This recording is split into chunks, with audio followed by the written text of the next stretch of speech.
So hello and welcome students.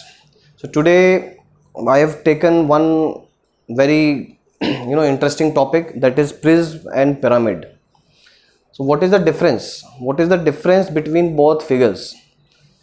How can you identify whenever you are having 3D shape, और आपको कैसे आप identify करेंगे कि ये प्रिज्म है या पिरामिड है? तो क्या है वो अप्रोच? सबसे पहले उसको समझने से पहले we will try to understand कि पॉलीहेड्रॉन्स क्या होते हैं, ठीक है?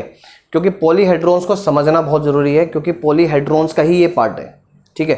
तो बात करते हैं पॉलीहेड्रॉन। जब हम पॉलीहेड्रॉन की मैं बात कर रहा हूँ तो पॉलीहेड्रॉन का मतलब क्या है, और उससे पहले एक चीज़ और समझते हैं कि पॉलीगन्स क्या है। पॉलीगन्स की अगर बात करें तो पॉलीगन्स को मैं आपको बता भी चुका हूँ कि it is a closed figure. We will say that कि ये क्लोज्ड फिगर्स होती हैं with closed figure with line segments, closed figure with line segments. इसके अंदर स्क्वायर भी आ सकते हैं, रेक्टेंगल आते हैं, ठीक है, ट्रेपेजियम आ जाएगा, मतलब बहुत सारे क्वाड्रिलेटरल्स आ जाते हैं। बट यहाँ पर जब हम बात करते हैं पॉलीहेड्रॉन की, तो पॉलीहेड्रॉन और इसमें एक रिलेशन है। पॉलीहेड्रॉन की जब बात करते हैं, it is again a figure closed, या मैं इसको क्लोज ना करके मैं इसको एक 3D फिगर बोलूँ तो ज़्यादा बेटर रहेगा कि 3D फिगर है मेड अप ऑफ पॉलीगन्स। अब देखिए मैंने यहाँ पर क्या किया कि मैंने जब, अब मेरे पास कई तरह के पॉलीगन्स होंगे। सपोज मैं आपकी बात करता हूँ कि आपके पास छः सीट्स हैं ऐसी स्क्वायर की, फॉर एग्जांपल 6 सीट्स हैं। अगर मैं इन स्क्वायर सीट्स को अटैच करूं, आप समझिएगा, जब मैं नेट बनाते हैं, जब मैं नेट बनाता हूं तो मुझे एक सीट मैंने यहाँ पर लगा दिया फॉर एग्जांपल, ठीक है, या ऐसा ले लेते हैं, एक सीट मैंने ऐसे रख दिया, ओके, एक सीट फिर मैंने इधर की साइड स्टैंड किया, दूसरा सीट यहाँ पर स्टैंड किया, तीसरा सीट मैंने यहाँ पर रख दिया। तो इट मीन्स क्या मुझे मिल रहा है? मुझे एक क्लोज फिगर मिलती है जो एक 3D फिगर में कन्वर्ट होती है। इट मीन्स कहीं ना कहीं ये जो पॉलीगन्स हैं ये एक 3D फिगर की तरफ अप्रोच करते हैं, और उन 3D फिगर्स को जहाँ पर पॉलीगन्स का यूज़ किया गया है, ध्यान रखिएगा जो मैं बोल रहा हूँ, जहाँ पर पॉलीगनल सरफेसेस का यूज़ किया गया है उन्हीं को ही पॉलीहेड्रॉन बोला जाएगा, ठीक है? जहाँ पर सर्कुलर फेसेस आ गई वो पॉलीहेड्रॉन की कैटेगरी में नहीं आएंगे। हमें सिर्फ बात करनी है जहाँ पर आपको स्क्वायर, रेक्टेंगल, ट्रेपेजियम ये वाली शेप देखने को मिले, तो वहाँ पर वो पॉलीहेड्रॉन बन जाएगा, जहाँ पर पॉलीगन्स देखने को मिले, ठीक है? जहाँ पर हमें ट्राइंगल देखने को मिल सकता है। पॉलीगन्स स्टार्ट कहाँ से होते हैं? पॉलीगन्स स्टार्ट होते हैं ट्राइंगल से, 3 sided, 4 sided, pentagon, right, hexagon, heptagon. Means अगर इनमें से कुछ भी अगर आपको मिल जाए, साइड्स की इक्वालिटी की बात नहीं कर रहा हूँ मैं, साइड इक्वल हो या ना हो, बट वो पॉलीगनल सरफेस होना बहुत ज़रूरी है, ठीक है? तो ये एक समझना बहुत ज़रूरी है इस चीज़ को कि पॉलीहेड्रॉन क्या है, क्योंकि उसके बाद ही हम क्लासीफाई कर पाएंगे कि आगे और क्या क्या सॉलिड शेप्स मिल सकती हैं हमें, ठीक है?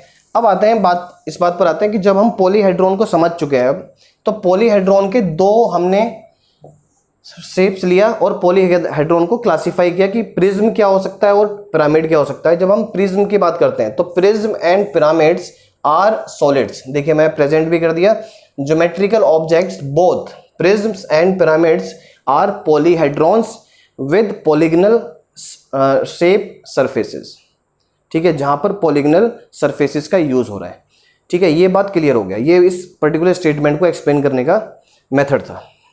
अब आ जाते हैं कि प्रिज्म एक्चुअली है क्या, ठीक है? प्रिज्म क्या है? जब मैं प्रिज्म की बात लेकर आता हूं तो प्रिज्म में एक बड़ी सॉलिड कंडीशन बनती है कि इसका बेस तो आपको पता ही है कैसा भी हो सकता है। सपोज मैंने बोला कि बेस कुछ ऐसा है, समझिएगा, मैंने कुछ भी बना दिया, ये बना दिया, ओके। अब मैंने बेस पर क्या किया? बेस के मैंने कॉर्नर्स चेक किए। बेस के कॉर्नर्स कितने हैं? 1 2 3 4 5 एंड 6। अब मुझे क्या करना है, ध्यान रखिएगा स्टूडेंट्स, ये सिर्फ प्रिज्म के लिए बात कर रहा हूं। प्रिज्म में जब आप कॉर्नर्स पर आए तो कॉर्नर से आपको परपेंडिकुलर लाइन ऊपर करनी है, उठानी है ऐसे। जैसे आप परपेंडिकुलर लाइंस उठाएंगे ऑफ इक्वल साइज, ठीक है, इक्वल साइज की आपने हाइट उठाया, फिर आपने स्टॉप कर दिया। स्टॉप करने के बाद फिर आपने सबको ज्वाइन किया। जैसे ही आप ज्वाइन करेंगे तो आप देखेंगे कि ऊपर वाली जो सरफेस है और जो बॉटम है, बॉटम और टॉप, वो दोनों surfaces same type of polygon generate करती हैं। ठीक है, किसकी वजह से हुआ? क्योंकि जब आपने यहाँ से परपेंडिकुलर्स उठाए, उससे ये एक रेक्टेंगल्स बने, तो यहाँ पर बहुत सारे रेक्टेंगल्स उठे। अब मैं इस केस की बात करता हूँ, तो मेरे पास 6 रेक्टेंगल्स उठे। वो 6 रेक्टेंगल्स अप होने के बाद ऊपर का जो टॉप था वो बिल्कुल बेस जैसा मिला, तब जाकर ये वाला जो फिगर होता है, इसको क्या बोलते हैं? इसको प्रिज्म बोला जाता है। तो ये प्रिज्म की डेफिनेशन है। प्रिज्म का मतलब ही यही है कि जो नीचे बेस है उसके कॉर्नर परपेंडिकुलर ऊपर उठेंगे और फिर वो स्टॉप होंगे इक्वल हाइट के बाद, और जहां पर हम ज्वाइन करते हैं उसको, फिर टॉप को ज्वाइन करेंगे, तब जो फिगर जनरेट होगी वो हमारे लिए प्रिज्म है। राइट? तो प्रिज्म की जब डेफिनेशन लिखने बैठेंगे आप, तो प्रिज्म का डेफिनेशन आप लिख दीजिएगा। प्रिज्म को क्या बोलेंगे? प्रिज्म इज अ पॉलीहेड्रॉन, कि ये एक तरह का पॉलीहेड्रॉन है। ठीक है, it is a solid, it is a solid object. ठीक है, ऑब्जेक्ट कंसिस्टिंग, ध्यान रखिएगा ये कंसिस्ट क्या कर रहा है? Consisting of two congruent polygonal faces. अब इसमें कॉन्ग्रुएंट कौन से हैं? जो इसका टॉप है और इसका बॉटम है, वो पॉलीगनल फेसेस है, क्योंकि साइड के जो रेक्टेंगल्स हैं वो छोटे बड़े हो सकते हैं, बट जो टॉप और बेस होगा उस पर जो सरफेस देखने को मिलेगी वो हमेशा कॉन्ग्रुएंट ही देखने को मिलेगी। ठीक है, so congruent polygonal faces, okay, with their identical edges, जो आइडेंटिकल एजेस हैं, ठीक है, कनेक्टेड बाय रेक्टेंगल्स। अब देखिए मैंने वही बात करी कि जो रेक्टेंगल्स उठे, ये डेफिनेशन जरूर लिखिए, क्योंकि यही इसकी डेफिनेशन बनेगी। अगर आपसे कोई पूछता है कि व्हाट इज अ प्रिज्म, तो you have to write this definition. Right, now I am coming to the pyramid part, कि पिरामिड क्या है। पिरामिड्स का मतलब, वैसे अगर हम बात करें तो आपने पिरामिड्स के बारे में सुना है। पिरामिड्स जो है हमारे पास, जो पिरामिड ऑफ गीज़ा एंड जो हमारे इजिप्ट में भी पिरामिड्स बने हुए हैं, वो पिरामिड्स भी एक टाइप ऑफ पिरामिड है। बट ऐसा नहीं है कि सिर्फ वही एक तरह की शेप हो सकती है, और भी बहुत सारी शेप्स हैं जो हम बात करने वाले हैं, क्योंकि जैसे हमने प्रिज्म के लिए बात किया, ऐसे ही उसमें भी एक स्पेसिफिक क्वालिटी है जिससे हम आइडेंटिफाई कर सकते हैं। राइट, सो नेक्स्ट वाला जो टॉपिक रख रहे हैं वो हम रखते हैं पिरामिड क्या होता है, what is a pyramid. So pyramid, what do you mean pyramid? Pyramid is also a polyhedron, अभी हमने डिस्कस किया, with a polygonal base, means base तो पॉलीगनल ही होना है, and a point connected by triangles. अभी देखिए यहाँ पर ट्राइंगल्स की बात आ गई, और हम प्रिज्म की बात करें तो हमने वहाँ पर रेक्टेंगल बोला कि रेक्टेंगल मिलाकर, रेक्टेंगल ही पिरामिड के लिए रेस्पॉन्सिबल है। यहाँ पर ट्राइंगल रेस्पॉन्सिबल है, कैसे है वो समझते हैं। जैसे फॉर एग्जाम्पल, मैंने कुछ भी बना सकते हैं आप, कोई भी आप पॉलीगनल फेस बना दिया, मैंने ये बनाया। अब मेरा काम क्या है, उसके सारे वर्टेक्स, जितने भी वर्टेक्स हैं ये एक पर्टिकुलर पॉइंट को अप्रोच करेंगे।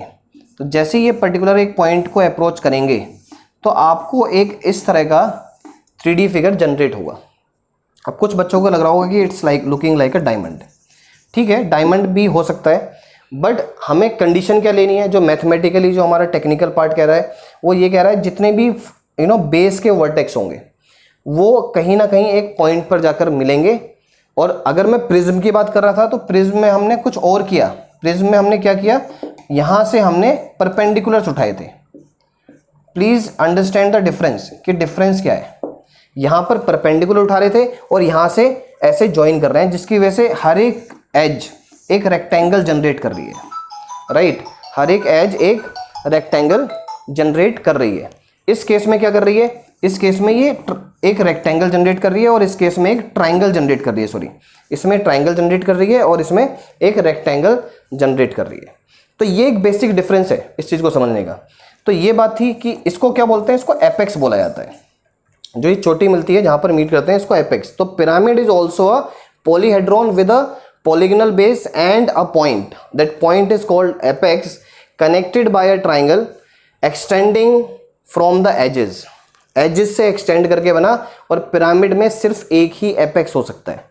अगर मैं इन दोनों फिगर्स की बात करूं तो इसमें कितने वर्टेक्स देखने को मिल रहे हैं आपको? 1 2 3 4 5 6। देखिए जो बेस में वर्टेक्स होंगे वो काउंट करने हैं और इसमें एक वर्टेक्स और ऐड हो जाता है जो टॉप का है। बट इसमें अगर बात करें, अगर नीचे 6 हैं तो ऊपर भी 6 होंगे क्योंकि वहां पर भी सेम फिगर ही मिलती है। तो इट मीन्स यहां पर बेस का डबल हो जाता है। और इस केस में क्या हो जाता है कि बेस के जो वर्टेक्स है उससे एक एक्स्ट्रा होता है। तो ये एक पिरामिड और इसमें एक डिफरेंस क्लियर होता है, राइट। तो अब स्टूडेंट्स हम बात करेंगे कि पिरामिड्स और इसमें डिफरेंस क्या क्या निकल के आता है और पिरामिड्स के नेम और प्रिज्म के नेम कैसे डिसाइड होते हैं। अगर मैं इसकी बात करता हूं तो इसमें बेस क्या है?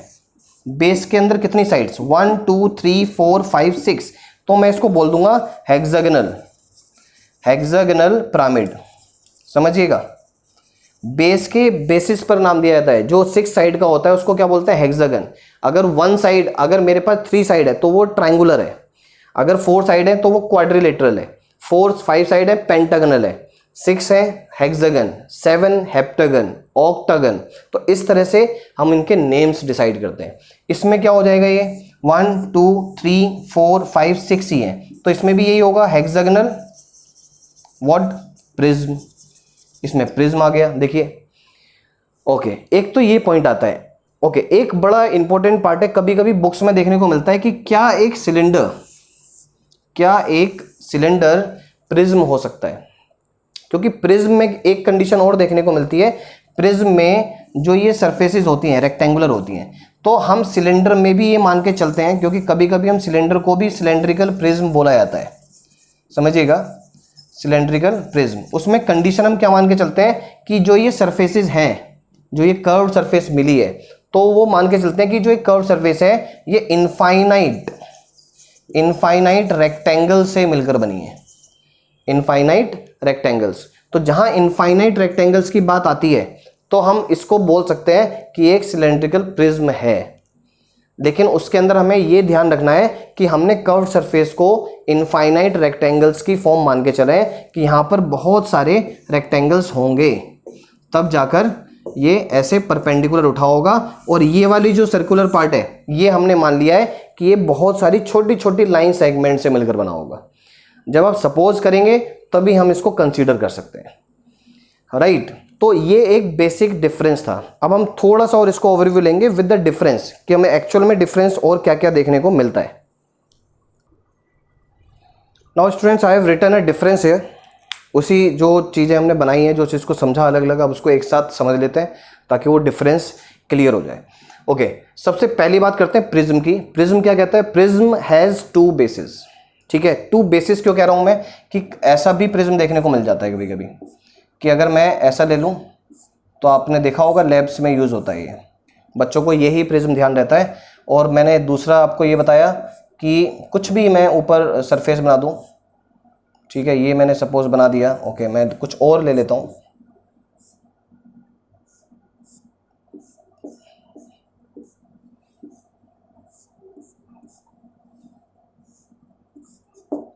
सो इट मीन्स कि कहीं ना कहीं मुझे दिख रहा है कि इसका टॉप और बॉटम एक ही होता है, तो इसलिए इसको 2 बेसिस बोला गया।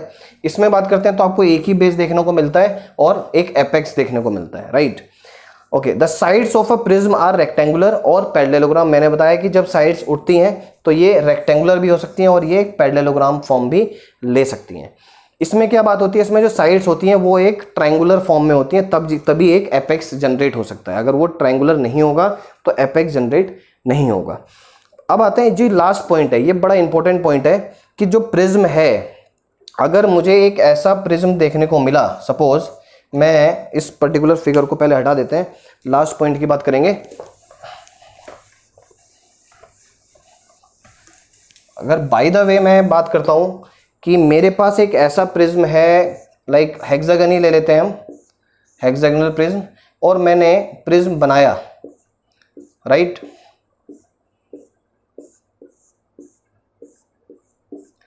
एंड मैंने इसी के साथ में बिल्कुल सेम बेस लिया है मैंने और एक पिरामिड बनाया।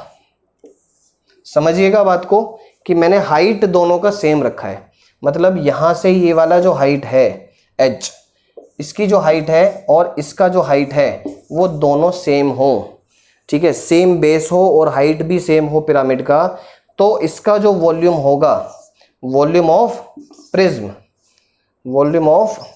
Prism is equal to 3 times 3 into volume of pyramid होगा। ये बिल्कुल ध्यान रखिएगा, ये एक फिक्स रिजल्ट है।